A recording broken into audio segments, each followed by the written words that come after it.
이정현의 뉴스 정면 승부 4부 사건 정면 보기 순서입니다. 이태원 참사가 일어난 지 2주가 지났네요. 참사 이후 후속 조치가 어떻게 진행되고 있는지 얘기 나눠보고요. 라임 사태의 주범이죠. 김봉현 씨. 하남 팔당대교 부근에서 전자장치를 끄는 뒤 잠적했습니다. 자, 잡을 수 있는지 한번 이것도 점검해 보겠습니다. 이용혁 건국대 경찰학과 교수 나오셨습니다. 안녕하세요. 네, 안녕하십니까.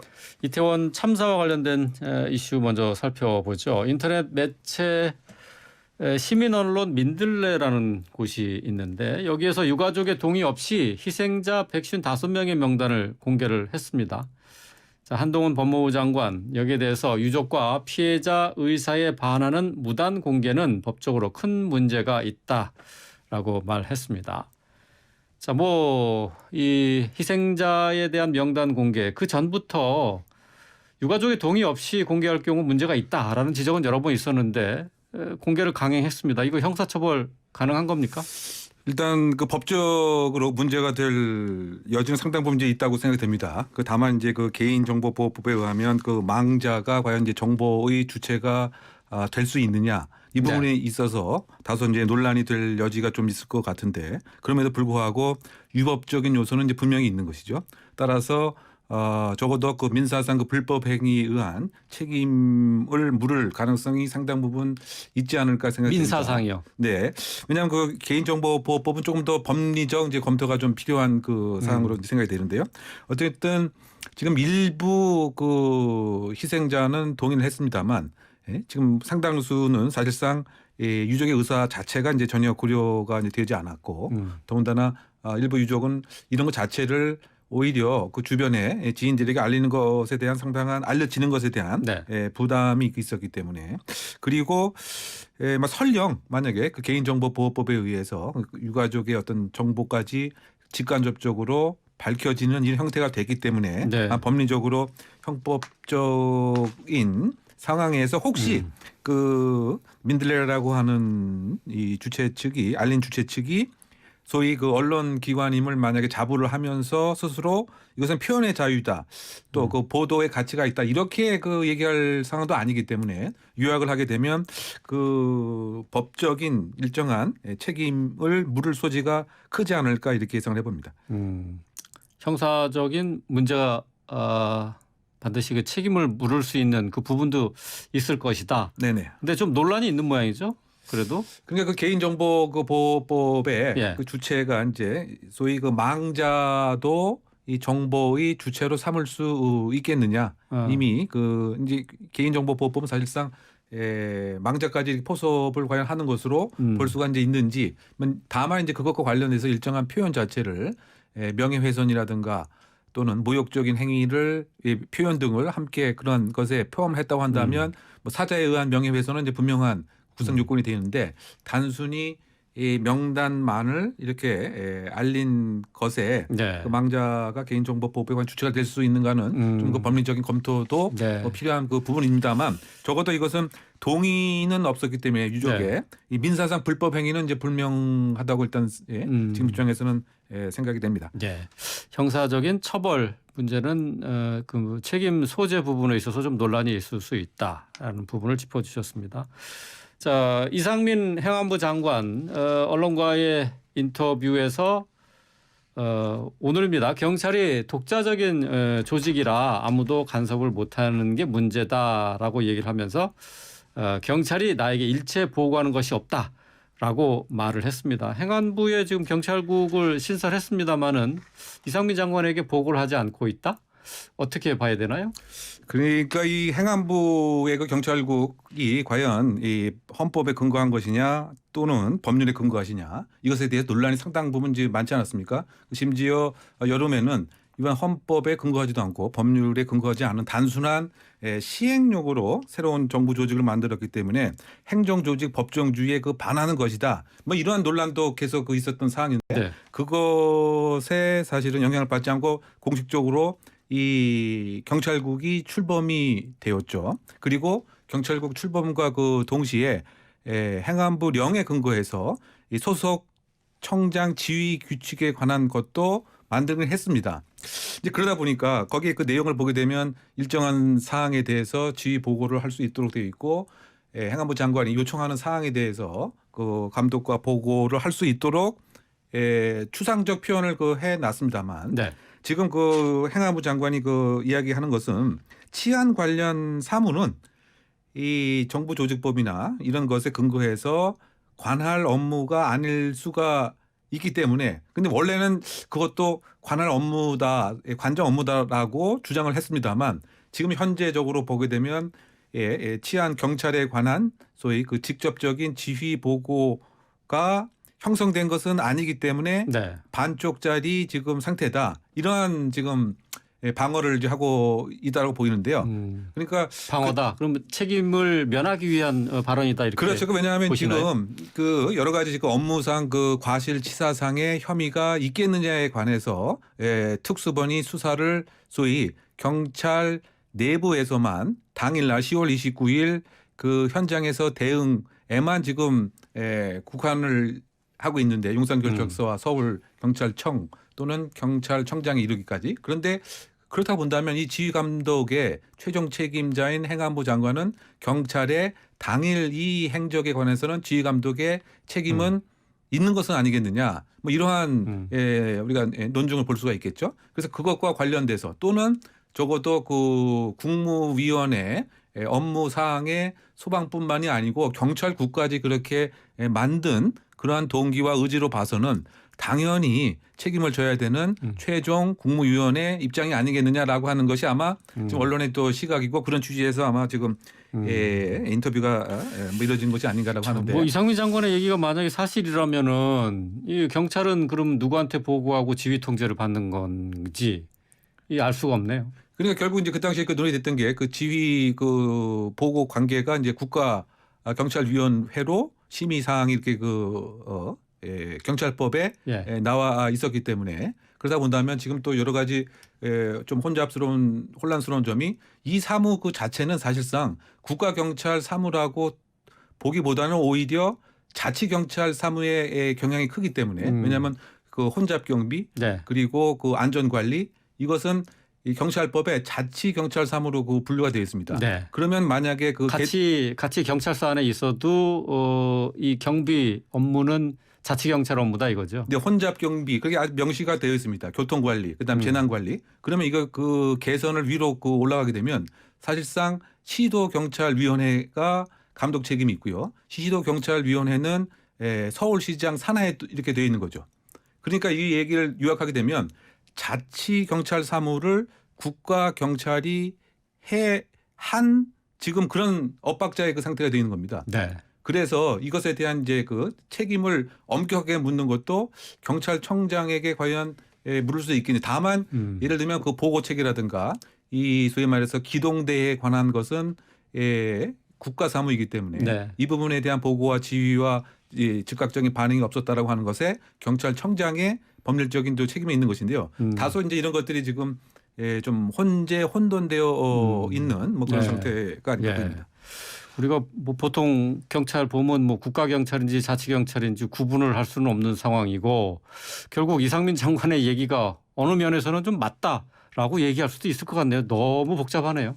네? 그런데 또 하나 이제 중요한 것이 이제 우리가 재난 및 안전관리 기본법 82개 그 조항을 보게 되면 거의 사실 모든 것이 행안부 장관의 책무로 또 되어 있는 거죠. 그러니까 이 얘기가 뭐냐면 당일 10월 29일 그 사항 이전에 왜 그 공적인 재난 안전 관리가 이렇게 그 허술을 했느냐.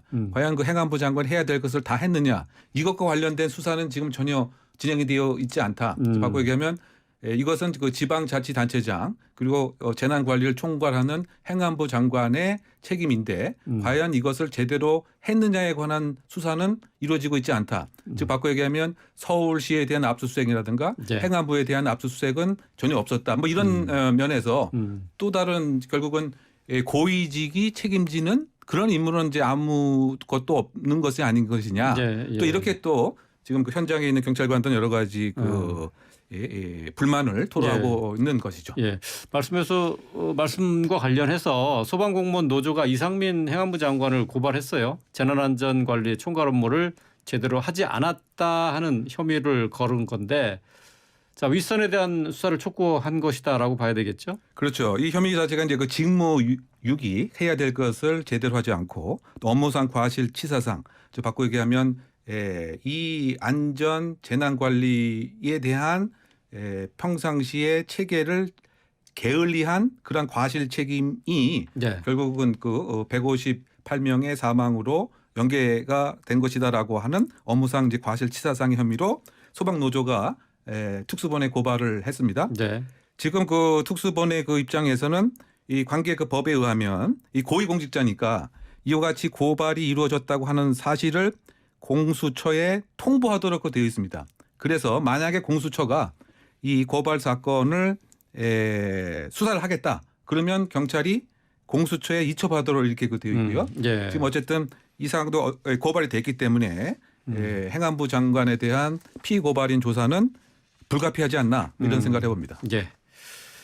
자, 계속해서 라인펀드 사태의 주범과 관련된 얘기 해보겠습니다. 김봉현 전 스타모빌리티 회장이 전자 팔찌를 끊고 도망쳤습니다. 자, 지난 11일 그러니까 금요일인데요.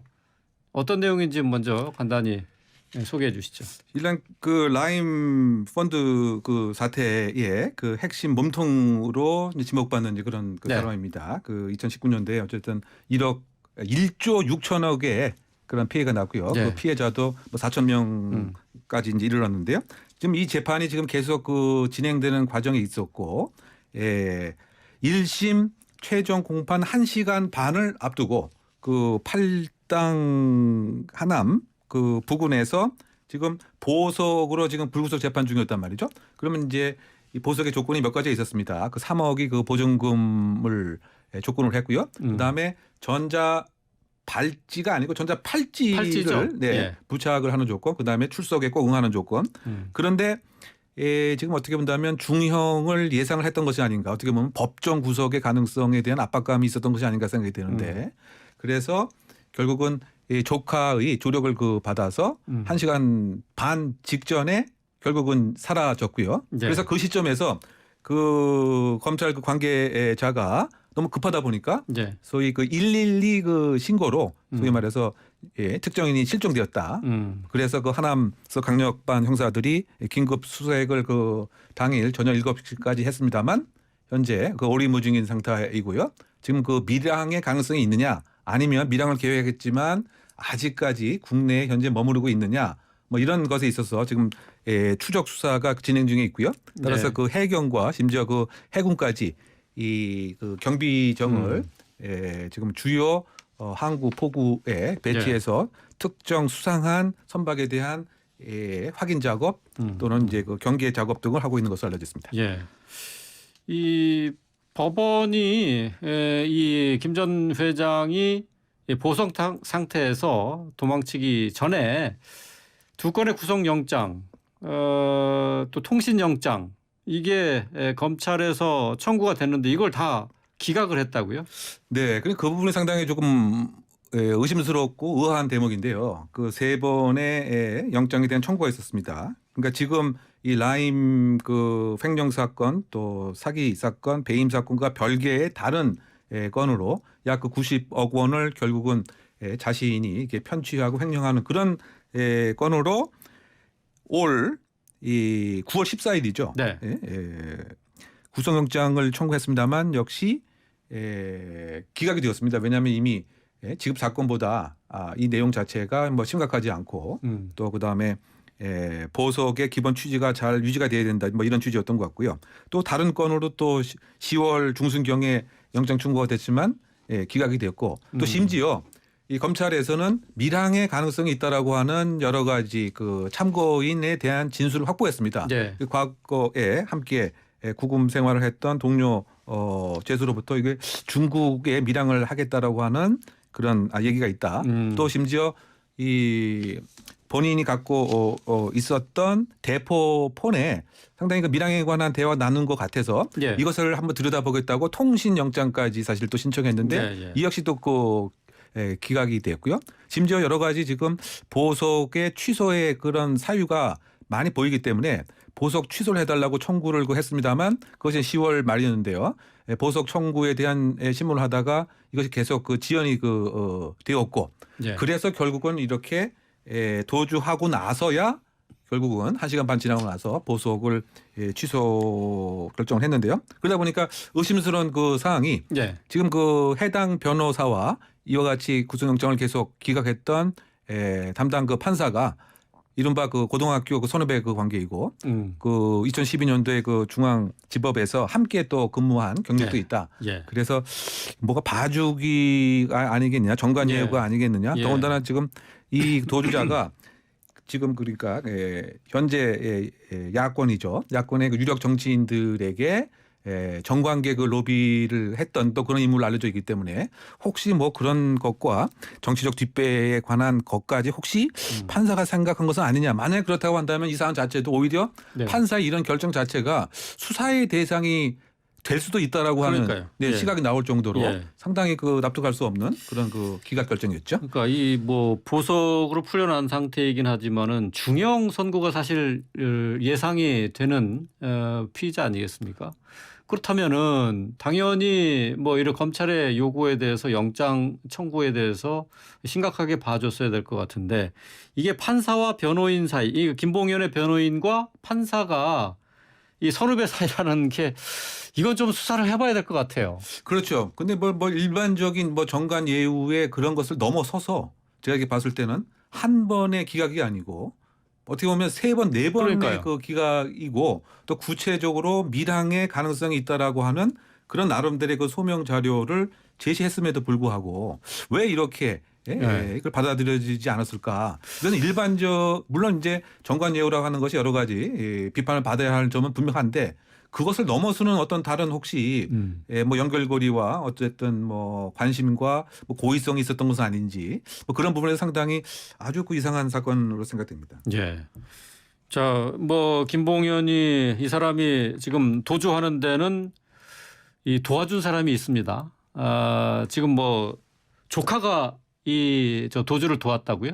그렇죠. 그 조카가 이 팔당 그 부근까지 운전도 해주고 그리고 나서 다시 서울 쪽으로 운전도 해주는 그런 과정에서 언론 보도 등에 의하면 또 유심칩까지 이렇게 그 교체를 해준 것이죠. 네. 그래서 만약에 그 친족의 그 범위가 아니라고 하면 일반이라고 한다면 이건 결국은 이제 그 도주를 지원해 준 거기 때문에 도피를 도와준 거기 때문에 그 범인 도피죄에 그야말로 혐의가 이제 농후한 것인데 어디까지 가족 범위라고 봐야 되는 거예요? 친족이죠. 친족? 조카니까. 네. 조카 같은 경우에는 사실상 사촌 정도 되나요? 지금 사촌으로 지금 알려지는 것 같습니다. 네. 그러니까 이 형법에서는 이제 이런 경우에 형의 그 대상에서 이제 면제를 해주는 그런 것이기 때문에 이 조카는 지금 뭐 어쨌든 뭐 형사적 그 처벌을 이제 받을 사항 자체는 이제 못 되긴 합니다만 처벌을 안 받는다. 그렇죠. 예. 다만 이제 일반적으로 밀항이라고 하는 것은 이제 그 단독으로 하는 경우는 상당히 적고요.